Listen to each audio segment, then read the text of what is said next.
Hello there and welcome back to War Thunder. Today I'm in a tank that I actually don't enjoy playing that much. It's probably the worst of the Panzer IVs in the game for me personally, and this is the Pz.Bfw. Together with the Panzer IV J, it is a tank with atrociously bad turret traverse, and it's that really kills this tank.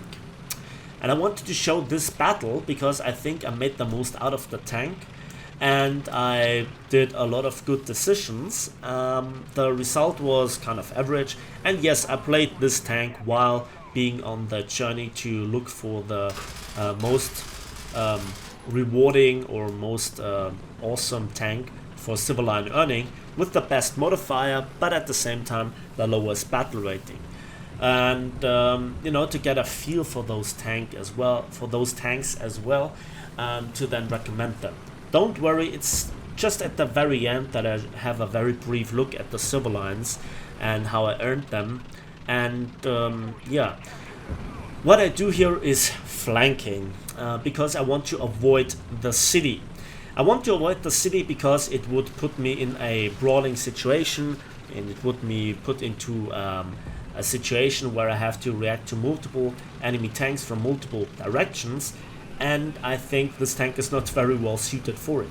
While it gains armor thickness, raw armor thickness, and some additional track add-on armor, I think it's not really worth it compared to the F2.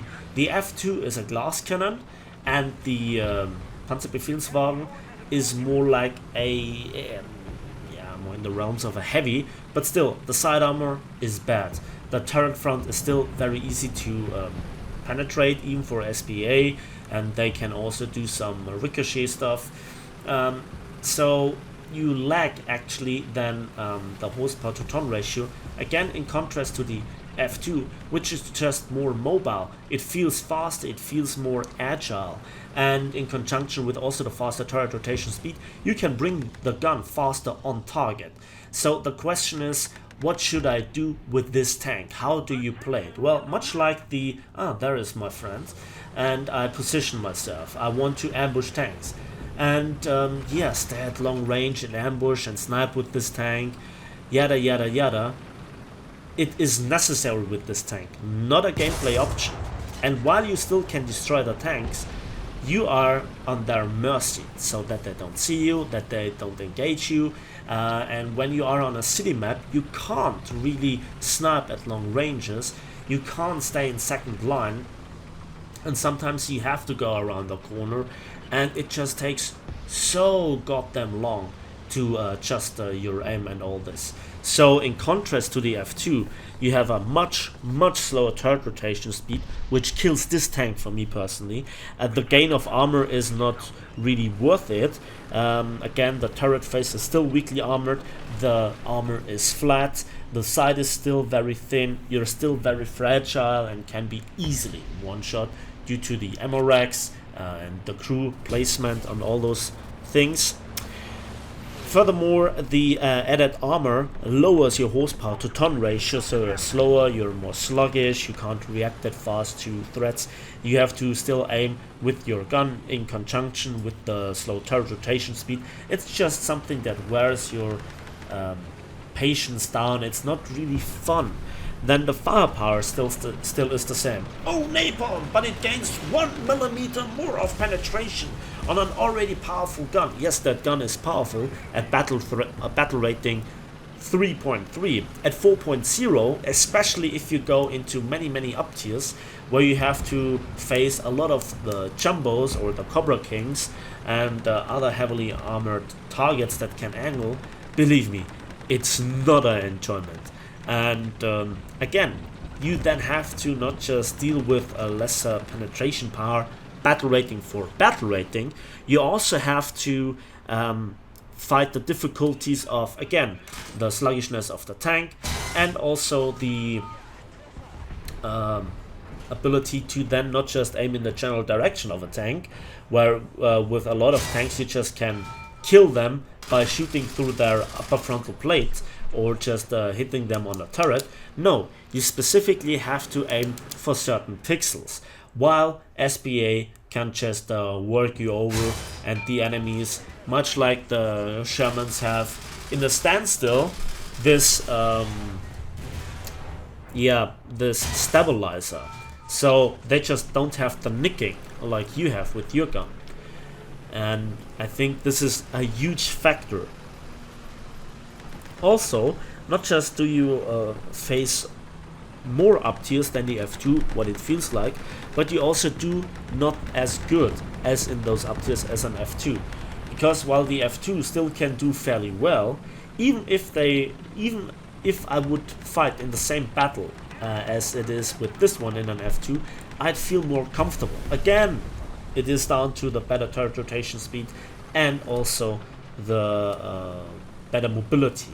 I mean, if you play it yourself, if you get the feedback from the game, from your control inputs, and you go through several matches, I'm showing here a good match, not the one where I just got obliterated, then you will really feel what I'm talking about. So very often people just are, you know, keyboard warriors or armchair generals, and they just don't you know, want you to be in the right. They just argue with you for the sake of arguing to prove you wrong, despite what you're saying being wrong or not. It doesn't really matter.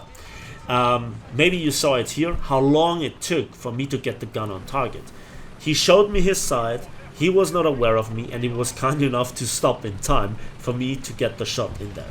And yes, if you get a kill, if you manage to penetrate the enemy's armor, then the shell is great. But so are many other tanks' shells. And I think overall the tank feels like a massive downgrade. By the way, don't we all love, you know, 50 cals or balance cals that also damage your transmission and fuel tank and kill your crew by, you know, shooting, you know, in a strafing run at your tank. I hate fighting 50 cals. They're just, I mean, if you fly with a plane or drive a tank being equipped with a 50 cal, then it's all nice. And yes, this tank feels like an M10. It feels like Achilles. But again, they have 50 cals, and I think I like them a touch more. Also, their guns are really amazing for their battle rating, where I cannot really say the very same for this tank anymore. Hitting here the Sherman's upper frontal plate, and yeah, not penetrating despite shooting from a little bit from above. So I didn't have a very good look at this tank through the kill cam, so I was like, okay, might be a jumbo, let's see where he goes while I'm in the cover of the house, and then hopefully can flank him, and then hopefully be able to shoot him in the side. As it turns out, there are, I guess, 2 Shermans, because I could not think about this guy relocating that fast as it looked like.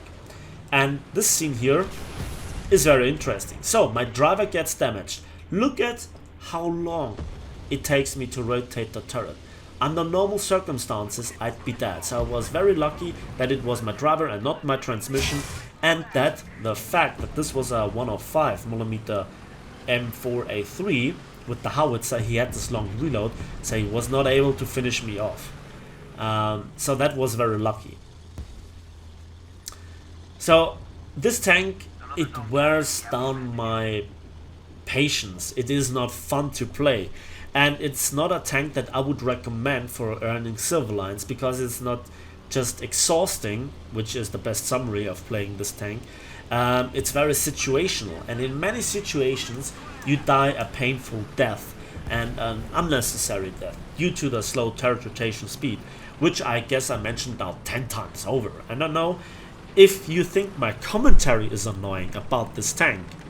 You have to play this tank yourself.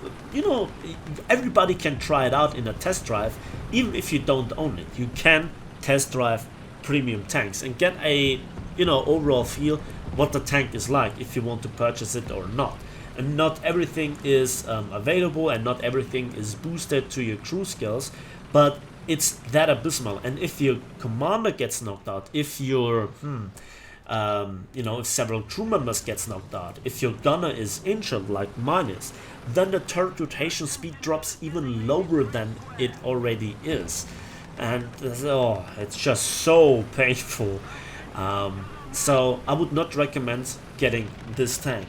Which tank would I actually recommend to get instead? Well, with German tanks it's kind of a tricky question, because various of those tanks are, you know, either reward tanks, so I cannot count on you getting them, or their battle rating is not that all favorable. While I love the Jagdpanther, and I recently made a video about it, I cannot full warmly recommend it like the German Jumbo. The same is with the RE251. You just lose too many battles too quickly before you can make an impact in the game. And even if you have a good modifier and you cap 1 or 2 capture zones, you lose so many battles. And if you lose so many battles, the overall income gets lowered, so you don't get the 67% addition to your overall gain. And as we'll see later on in the, or just in a moment, after I finish here off my last enemy, which I actually noted, I guessed he was here in his ASU 57, Izukuru Yamato. It should be Yamamoto, I don't know. Well, as you know, I followed here the kill messages, and I was engaging the tanks on my terms. Mostly they were not aware of me, and I used the right ammunition. When I was shooting up the SPAs, I used the heat shell for hull breaking them, which is a great addition and a great bonus for the Panzer IV series overall. So I think that's it. Let's have a quick look at the post-battle results, and yeah, I got 7 kills and 2 capture zones. Let's see how much the base income for both actions were, and come on, load faster. Don't know why it's so buggy. Yeah, I got here 21,000 silver lines for 7 kills and 22,000 silver lines for 2 capture zones.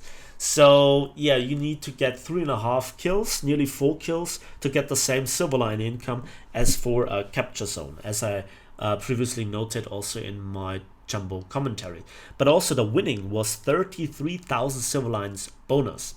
That's it for me today, so thanks for watching, thanks for listening. Please give this video a like if you did, subscribe if you want to see more, and we'll see each other, as always, in the skies and on the battlefields of War Thunder.